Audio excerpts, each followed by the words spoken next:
This episode is a short one. This is one of those 5-minute business conversations. There's something I observed, and I want to share it with Jeremy. I want to share it with you. Tell me your thoughts on this business comparison concept. Two concepts I came across when I first started working at Channel Four. Channel Four is in Ardmore Boulevard and on the border of like Forest Hills and Wilkesburg on Route 30. You go down Route 30 just a little bit, and the guys who worked there said you got to come to this pizza place down the road. Everybody goes there after work, and hang out, have a few beers, and it's a great, best pizza in Pittsburgh. Of course, everybody thinks they've got the best pizza in Pittsburgh. So we go down to this place. It's a dive. It's like a hole in the wall, old wood paneling. But it's got a lot of character, and it's called Vincent's Pizzeria. Now, if you're from Pittsburgh, you've heard of Vincent's Yep. Pizzeria, right? So I walk in there, and it's just seems like a nightclub from the 30s or something. Just dark and dingy, and you got a pizza was on this pan, looked like it had been run over by a truck, right? And just down the road, not what you could probably see it was a Domino's pizza. And one day I'm looking at the two and I'm thinking, man, I'm driving past Domino's and I'm going to Vince's Pizzeria. I said because Vince's is good. But there's a couple of things about Vincent's Pizza that made me wonder why I'm passing Domino's. Okay, Domino's delivers for free, right? They have a very affordable pizza, right? So they talk about their price. Large, $9.99 or whatever. Uh, uh, 30 minutes are free. They deliver it, and they've got this box that comes in Domino's, professionally packaged. It's a franchise. They got their fit, and it's tight, right? Vincent's, on the other hand, that pizza costs 2 to 3 times more. All right. Now, it's not that far away. If you can get to Domino's, it's not harder to get to Domino's or Vincent's. They're right there. You have to pass one to get to the other. And the packaging for this pizza, if you can imagine, compared to Domino's, which is branded, you put a piece of pizza, a whole pizza on a piece of corrugated cardboard, just flat cardboard, set it on there and wrap it in butcher's paper and staple it around the edges. That was Vincent's Pizza. It's like you put a pizza there, they wrap it up, staple it, and give it to you. And they don't deliver. They don't deliver. There's no branding on their packaging. Doesn't look pretty, and it's expensive. So I asked Vincent one day, and this is when Vincent was the only one. This is like the mid '80s. Vincent was the only one who was actually making the pizza. No one else could make the pizza. And there's this guy behind the counter back when you could be behind the counter, smoking a cigarette with ashes were this long. And I'm just there watching him like, when's that ass going to fall off? And whose pizza is it going to fall off on? That's all I could think of. I started thinking about it as a business owner. How can you survive if you were to tell me, I'm going to have a pizza next door to Domino's. It's going to cost twice as much, be ugly, and we're not going to deliver it. And I thought, there's no way that would survive. It's not going to survive. So I asked Vincent one day, I'm like, so why don't you deliver pizza? And he said something I'll never forget. He said, if it's not good enough to come and get, it's not good enough to eat. I'm like, oh, all right. I'm like, I heard that. And this was Vincent himself telling me this. And I don't know, it became a franchise. I haven't been there in a while. I think it's a pretty good pizza. But of that business model, why do you think that survives? Quality.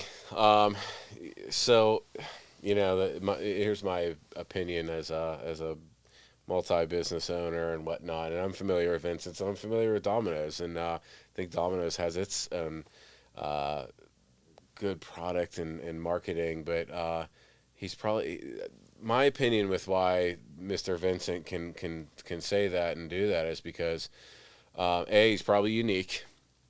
There's a want in the marketplace. There's a desire for Vincent's.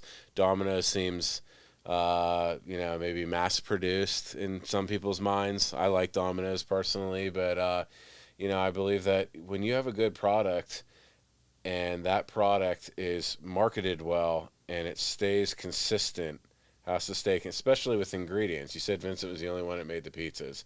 Probably because you see when they start outward, and I think they have expanded, Yeah, is the product as good as it used to be? I don't I'm know. not aware Yeah. how good it was, but I believe it's because the product is good, because there's value there, and because there's a want in the marketplace. And when you have that much of like a want in the marketplace, you can have a attitude like that. You Yeah. can have you can say things like, because you would think that would be like a death sentence Right. to a business. You're owner. Like, not what do you mean? delivering pizza? Yeah, you're a pizza Are you place. kidding me? Like, how do you survive without delivering your that's, pizza? That's crazy. And some people would look at that as being cocky or whatnot, but I don't. I believe that it's, it probably was saving him money from not having to deliver or Right. hire somebody to deliver.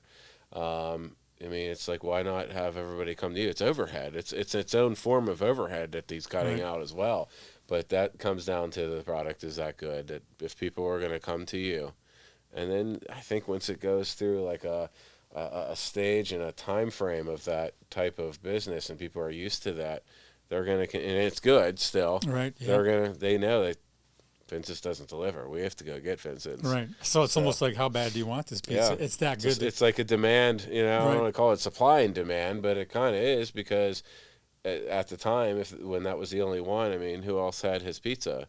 And it probably was unique, tastes Right. different. It was also an event to go there. Absolutely. It was, there are times I bought Domino's when Vincent's was there, but I didn't want the Domino's experience. I just wanted lunch. Yeah. I didn't want to sit and wait for the Domino's or the Vincent experience. So I get that. I appreciated the branding without branding. His brand was unbranded. That's how he sold it. And it was the product that brought everybody there. And Domino's has, like you said, I like Domino's. I'd eat Domino's. I don't have a problem with it. It smells good. It's fresh. And it's a franchise consistency, which is what people look for. Mm-hmm. If I'm in Washington, D.C., and there's Domino's, I know what I'm going to get, because it's the same thing I'm going to get somewhere else. If I'm coming here from somewhere else and I go to Vincent's and I see that little hole in the wall, I ain't going there. I have no idea. You got to be a local, and it was the locals that took me there. So that's what you like to find when you go to town, is find a local place that's that, but it's hit and miss. You don't like that being wrong, looking for the great hole in the wall in Cincinnati when you've never been to Cincinnati and you're taking a shot.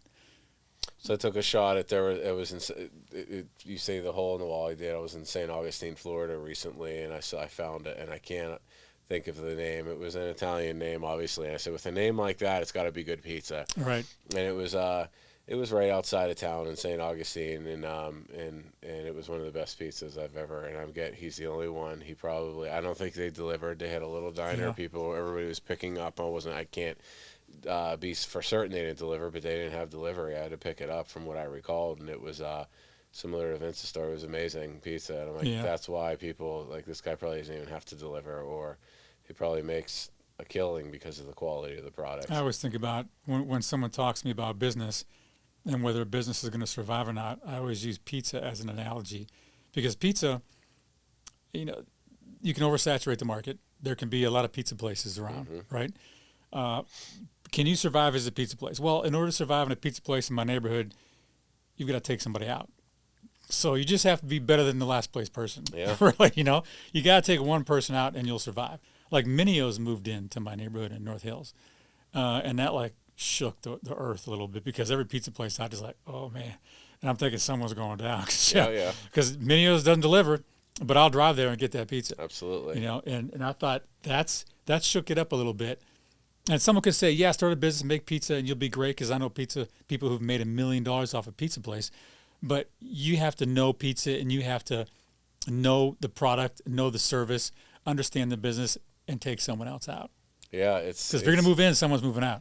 If there's room for 5 pizza places, and you bring in a 6th, someone's got to go. Yeah, absolutely, and that's kind of where because eventually comes the word. Yeah, it's saturated, but who's the best of the best? Right, and you move around. Yeah. Like I went to Frank's Pizza because we wanted buffalo chicken pizza. Yeah. So they had a great white. I'm like, if someone says buffalo chicken pizza, I'm gonna go to Frank's, for that.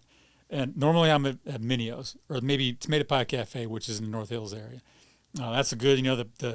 They have the pepperoni that kind of curls up and turns into a little bowl of grease. That was our pandemic pizza pull up, and because they were close and stuff like that. But I thought that's something I often think about, and when I'm thinking about businesses and analogies and survival and what works at the core, it tells me it's not your logo, it's not your phrase, your value prop that you say, it's not your mission statement. It might be your location, but there's so much more to. You're selling a Vincent experience. Doesn't have the branding. The non-branding becomes the branding kind of thing. And I thought that's a good example. And I always talk about that when I talk about business. When someone says, "Oh man, you got to deliver," I'm like, I don't know. Mineo's doesn't deliver, and Vincent doesn't deliver, and they charge more, and they still do fine. And I think during the pandemic, witnessed where regular restaurants who didn't deliver, they always had a takeout, but they were mostly eat in and dine in. The ones who are ahead of the game or quickly adapted to Right. pick up, they flourished. And I talked with a lot of restaurant owners throughout, not only just Pittsburgh, but other states as well. And majority of them who were ahead of the game were, like I said, implemented and took on and accepted this is the way we're going to do business right now. They all told me they had their best years ever during 2020 and 2021. And the ones who didn't or refused to change their brand, change their way of doing business, ultimately most of them failed and went out of business. Yeah. But I can tell you, like everybody, I mean, they were just because they were getting crushed and everybody wanted to just eat. They couldn't go out and Pasta too is in Bethel Park, Pennsylvania, a good Italian restaurant, and they had it ready to go. They had the parking spaces. I mean, they were ready to roll their to-go business out to a whole nother level, and they had to have made a killing, And there was other restaurants, within the Pittsburgh area. Like I talked to the owners, I talked to the managers. They're like, "This is the busiest we've been, and we're just crushing it." And some of them, when they were forced to create that model, kept part of it. Says, hey, absolutely. now there's another avenue here. Yeah. We weren't even thinking about this before. So they went into the pandemic one way, came out better. Completely different. Which and better. is odd. It was almost like this sifting thing. It's a corrections thing. No one wanted to go through that. A whole other podcast is getting over, adapting, being uncomfortable, Yeah. and surviving, finding ways to adapt and survive and being uncomfortable. But when you come out of it, you may not have liked going into it, but man, you came out of that with the new experience and a new way of doing it that you would not have. Like some people lose their job and they're panicked. They've lost their job, but they find one they would have never sought out had they not been looking. How can you find something you're not looking for? So when you're looking for a new avenue in your business, how can you find it?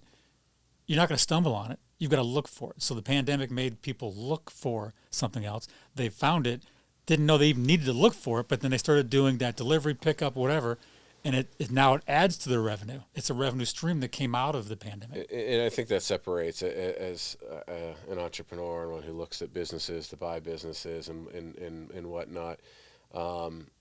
When troubling times or different times, you have to be adjustable, and the ones who aren't willing to adjust or just can't adjust, again, they don't last long. Where the ones who just they know about they can be pliable, they can adjust to on the fly, they can implement systems, new models, and flourish with it. It's just you kind of have to be that way. I think it stems from if you run your business a long time the same way, you're in your comfort zone. Absolutely. And if you're not used to being outside your comfort zone, you get this paralysis from analysis. Like, oh my gosh, it's the pandemic. What am I going to do? And you're paralyzed. Where someone who goes, here we go again. Let's change things up because we've been through this before. We got to make changes. I'm used to making changes. I've been through difficult times. We adjust. We'll be fine. And keep even keel and make the changes. So it's almost like that leadership on down. If the leadership is comfortable and they don't know how to handle stress and adversity, and they take it a different way emotionally and don't just say, here are the facts. We have food and we just buy to-go boxes and just do something to adapt and not panic. I think it starts from the top down, but it's a personality. Again, a business is a personality. Yeah, and you have to want to change. You have to want to get out of that comfort zone.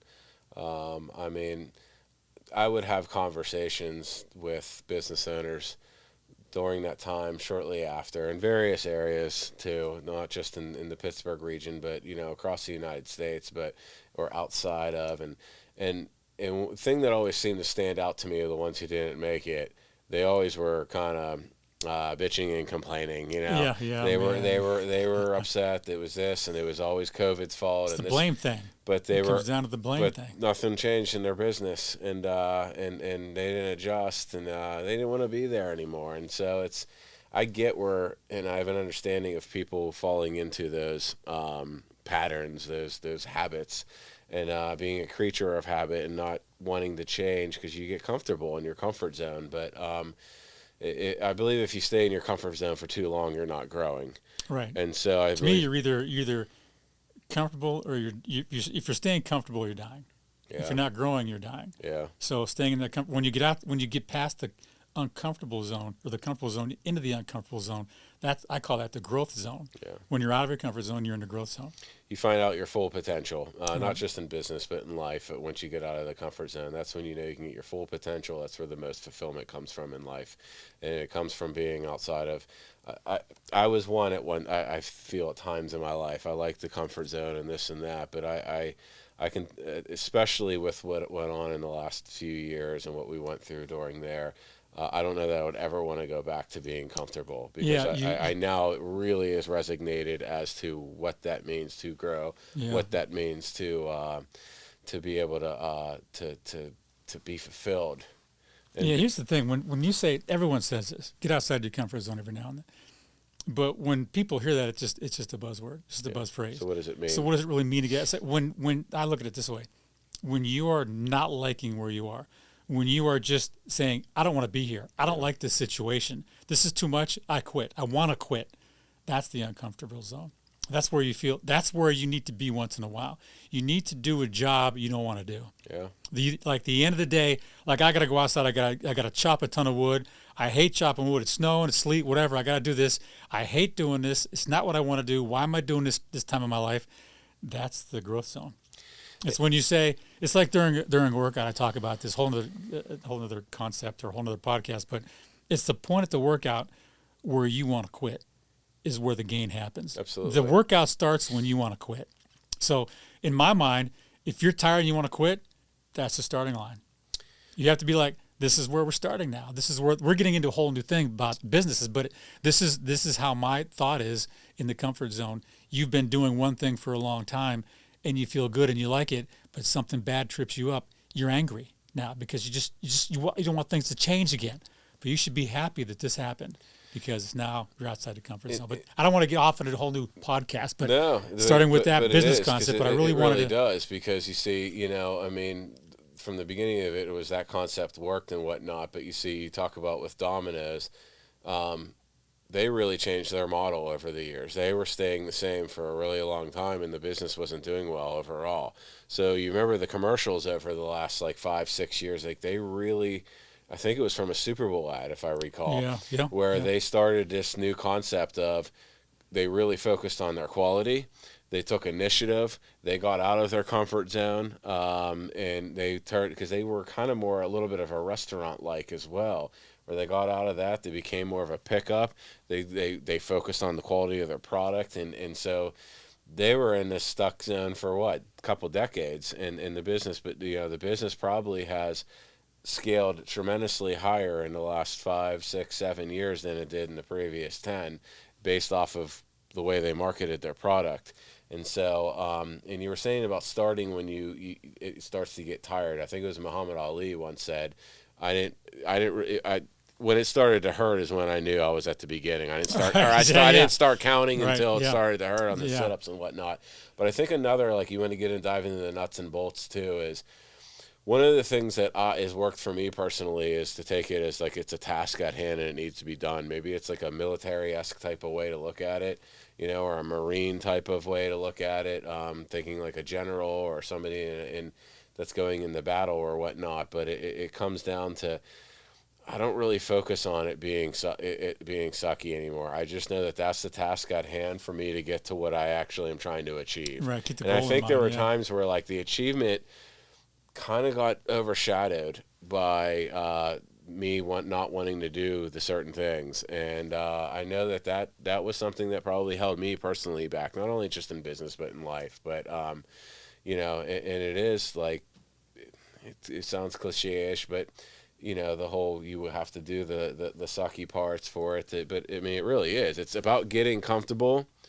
Finding it find yourself being comfortable. Absolutely, and that takes a long time. That takes practice. That takes putting yourself in those positions, doing the things you don't want to do, even high stress positions. Whether that's an instant something that happens instantly that's stressful, or being into a position, whether that be a job or a physical activity over a longer period of time that has stress.